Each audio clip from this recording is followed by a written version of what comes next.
Bonjour, bien-aimés. Je voudrais bénir chacun d'entre vous ce matin. Et puis, comme nous sommes bientôt à la fin de l'année, je voudrais profiter en même temps pour revenir sur un terme, sur ma conversion du bouddhisme au christianisme.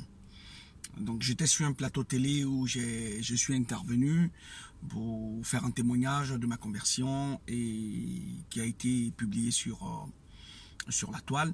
Et donc, il y a eu des retours assez, j'allais pas dire violents, mais bon, des retours assez difficiles. Et donc, me taxant de n'avoir rien compris du bouddhisme, d'être parti sans avoir rien compris. Et que j'étais parti pour retourner au bouddhisme et tout ça. Bon, bref, il n'y avait pas d'argument qui justifiait une telle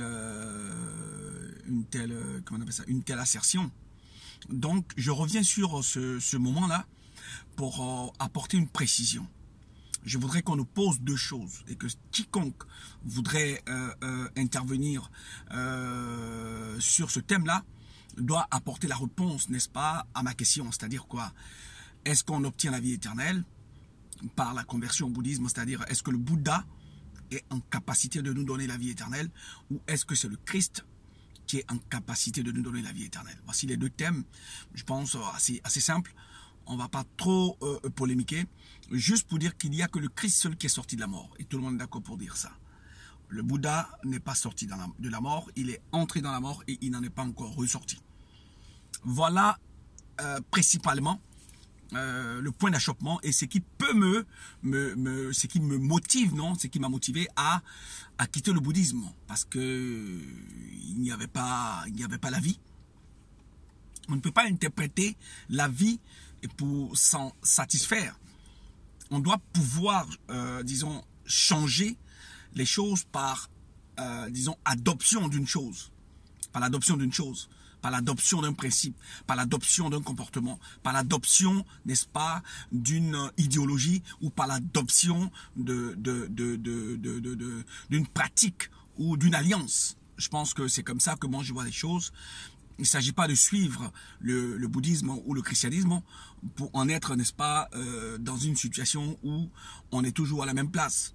On parle de spiritualité, la mort de l'âme ou la vie de l'âme. C'est de ça qu'il s'agit. Il ne s'agit pas de dire il n'a rien compris, il est comme si. Donc ça, ce sont des défenses, c'est-à-dire des arguments d'enfants.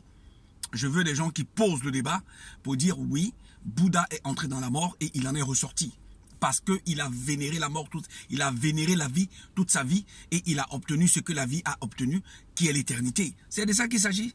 Quand vous avez fini de dire ça, en ce moment-là, je vous dirai Amen, en me donnant des exemples à l'appui. Mais moi, je maintiens. Et comme jusqu'aujourd'hui, rien n'a encore prouvé que Bouddha est revenu de la mort, je pense que tous ceux qui suivent Bouddha, ils vont demeurer, ils vont rester dans la mort. C'est de ça que je parle. C'est aussi simple que ça. Donc si quelqu'un prend sa trompette ou qui prend la parole, c'est pour me dire que Bouddha est sorti de la mort aussi. C'est tout. Et que oui, et que parce que Bouddha est sorti de la mort, eux aussi ils sortiront de la mort.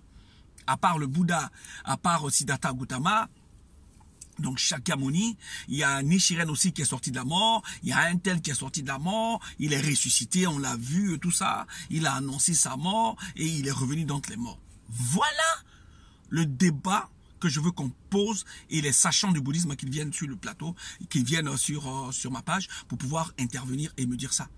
Jusqu'à preuve du contraire, tant qu'ils n'auront pas démontré ça, c'est peine perdue. Parce que moi et tous ceux qui sont adeptes et disciples de Christ, parce que nous avons su et nous avons vu que le Christ est revenu d'entre les morts. Point à la ligne. À partir de ce moment-là, c'est une religion vivante. Le reste, ce sont que des pratiques, des concepts, des adeptes.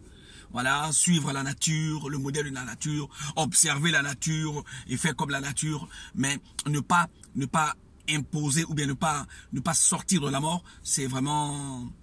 Sinon, les choses ont été faites par l'Éternel. Voilà, quand on dit éternel, ça veut dire quelqu'un qui